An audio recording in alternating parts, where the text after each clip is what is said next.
দাবি, এই central medical স্টোরের ওষুধ থেকেই রোগীদের চোখে সংক্রমণ হয়। আপাতত হাসপাতালের আই ডিপার্টমেন্ট পুরোপুরি বন্ধ, অন্য বিভাগেও চলছে কড়া নজরদারি।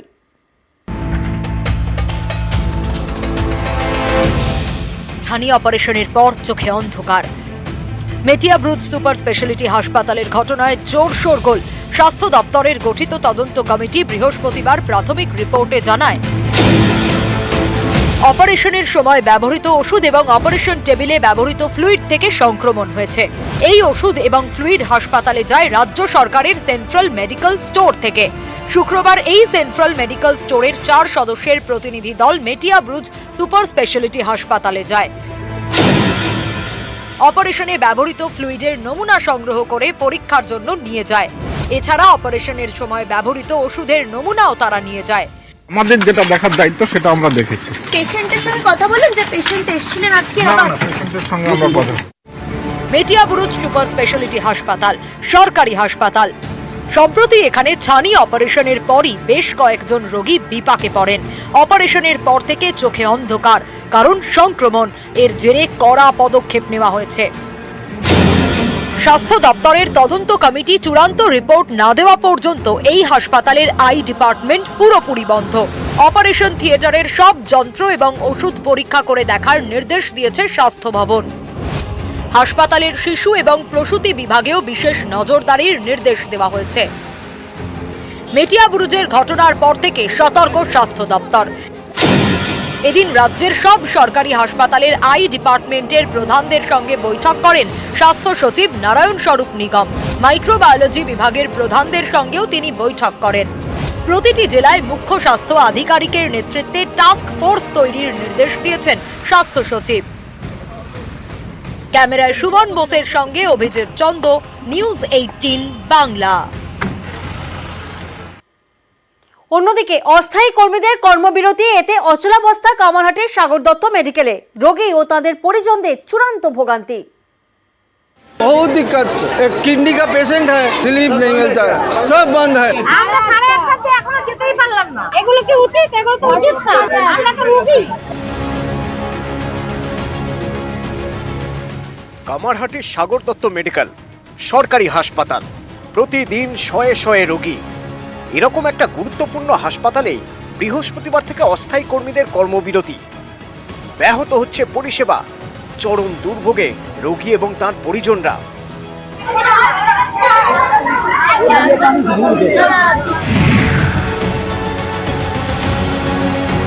অভিযোগ, 5 মাস ধরে বেতন বন্ধ, তাই কর্মবিরতি। বকেয়া বেতন সহ একাধিক দাবিতে শুক্রবারও সুপারের ঘরের সামনে বিক্ষোভ দেখান হাসপাতালের অস্থায়ী কর্মীরা।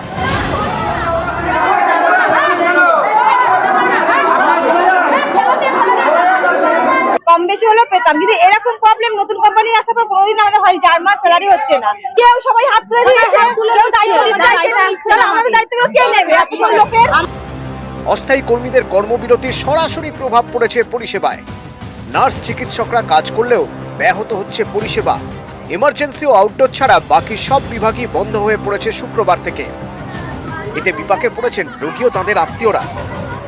তার যে ওষুধগুলো লিখেছে সেগুলো স্টাফরা সেই ওষুধগুলো স্লিপে লিখে দেয়, তো সেগুলো লিখে দিচ্ছে না, দেখে কাউন্টার থেকে ওষুধ দিচ্ছে না। এদেরকে ডিরেক্ট পেমেন্ট করার ক্ষমতা হাসপাতালের নেই, এটা এজেন্সির মাধ্যমেই করতে হবে। এবার এজেন্সি যেহেতু বিল সাবমিট করছে না উইথ অল রেলিভেন্ট ডকুমেন্টস, আমরা ওনাদেরকে পেমেন্ট করি। এবং বিগত 3 মাসে আমরা না হলেও কম করে 12-10 ওনাদেরকে চিঠি করেছি, তার মধ্যে গতকালও একটা চিঠি আমরা করেছি। কিন্তু এভাবে কতদিন চলবে? হাসপাতালের মতো জায়গায় কি এভাবে কর্মবিরতি করা যায়? সমস্যা মেটাতে কর্মবিরতি ছাড়া আর কোনো পথ ছিল না? চিকিৎসা না পেয়ে কারো বিপদ হলে তার দায় কে নেবে? এই প্রশ্ন অনেকেরই। কামারহাটি থেকে সুবীর দে, নিউজ 18 বাংলা।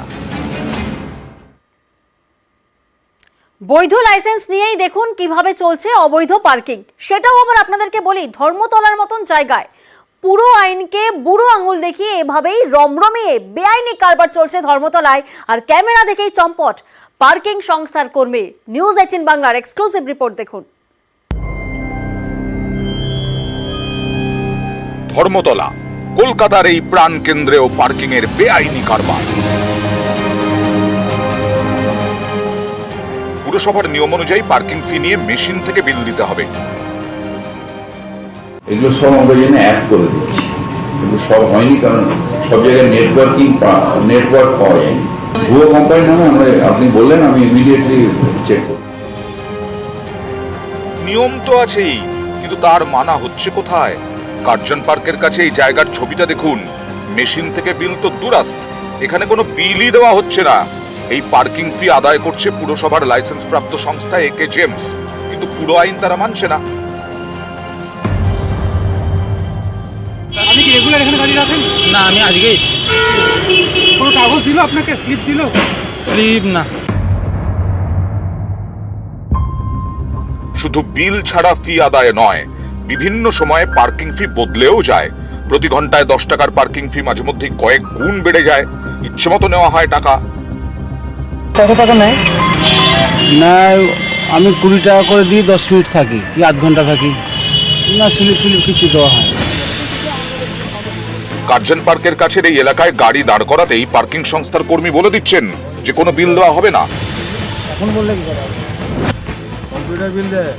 নিউজ 18 বাংলার ক্যামেরা দেখেই চম্পট দেন পার্কিং সংস্থার কর্মী। পার্কিং ফি নেওয়ার জন্য একে জেমস নামের বেসরকারি সংস্থাকে লাইসেন্স দিয়েছে কলকাতা পুরসভা। সেই সংস্থায় বেআইনিভাবে কারবার চালাচ্ছে। কখনো বেশি টাকা নেওয়া হচ্ছে, কখনো আবার বিলই দেওয়া হচ্ছে না। মেশিন স্যার আগে যে কাজ করছিল, ওকে যা কাজে মেশিন ওকে ফেরত দিয়ে যায়নি। আমি এই নতুন তো এখানে আসছি। ক্যাশে টাকা নিচ্ছেন? হ্যাঁ, ক্যাশে। কত করে নিচ্ছেন? 10 টাকা। 10 টাকা? 10 টাকা? 10 টাকাই নিচ্ছি। কাকে? কেউ হয়তো ভালোবেসেতে গেল টিফিন, কেউ হয়তো গেল 10 টাকা 20 টাকা ধরিতে গেল। সংস্থার মালিক চেষ্টা করেছেন পিঠ বাঁচানোর, দায় চাপিয়েছেন কর্মীদের ঘাড়ে। কোনো গাড়িতে 30 টাকা নেওয়া হচ্ছে, কোনো গাড়িতে 50 টাকা নেওয়া হচ্ছে। আমার নিজের গাড়ি পার্কিং করেছিলাম, আমার গাড়ি 30 টাকা চেয়েছে। আমার ড্রাইভারের সাথে কথা বলুন, সাজিদা কত টাকা চেয়েছে? 30 টাকা চেয়েছে। পার্কিং ফি নিয়ে কেন বিল দেওয়া হচ্ছে না, এ নিয়ে কর্মীদের সুরেই সুর মেলালেন মালিক। এখানে কি আপনি বরাত পেয়েছেন? আপনার কোম্পানি বরাত পেয়েছে? এখানে যে আপনার পার্কিং এর লোক রেখেছেন মাইতি বাবুকে, ওনার কাছে মেশিন নেই, ওনার কাছে কোনো বিল নেই। আমি একটা জিনিস আপনাকে বুঝিয়ে দিই, আমার ওইখানে একটা ছেলে সুমিত বলে কাজ করতো, তার কাছে মেশিন দেওয়া হয়েছে, ও এখন 15 দিন ধরে আসছে না। পার্কিং সংস্থার মালিকের দাবি, তার এক কর্মী বিল কাটার মেশিন নিয়ে গ্রামে চলে গেছেন, তার কোনো খোঁজ নেই, তাই পার্কিং এর বিলও দেওয়া যাচ্ছে না। নিউজ 18 বাংলা কিন্তু এই কর্মীকে গ্রামে নয়, ধর্মতলার কাছেই খুঁজে পেয়েছে। তিনি এখন অন্য সংস্থার হয়ে গণেশচন্দ্র অ্যাভিনিউ পার্কিং সামলাচ্ছেন। একে জেমস বলে কোনো কোম্পানিতে কাজ করতেন? হ্যাঁ, কিছুদিন করেছিলাম। কতদিন? 23 অক্টোবর। আর ছেড়েছি হলো মার্চে। মার্চ থেকে মেশিনটা আপনার কাছে? হ্যাঁ। মাসে কাজ ছেড়ে দিলেন, মেশিন আপনার কাছে রয়ে গেল। আপনার কখনো মেশিন চেয়েছিল? না। তাহলে ওখানে মেশিন ছেড়ে টাকা তোলা হচ্ছে? হ্যাঁ। ক্যামেরায় কাঞ্চন ভৌমিকের সঙ্গে অমিত সরকার, নিউজ 18 বাংলা।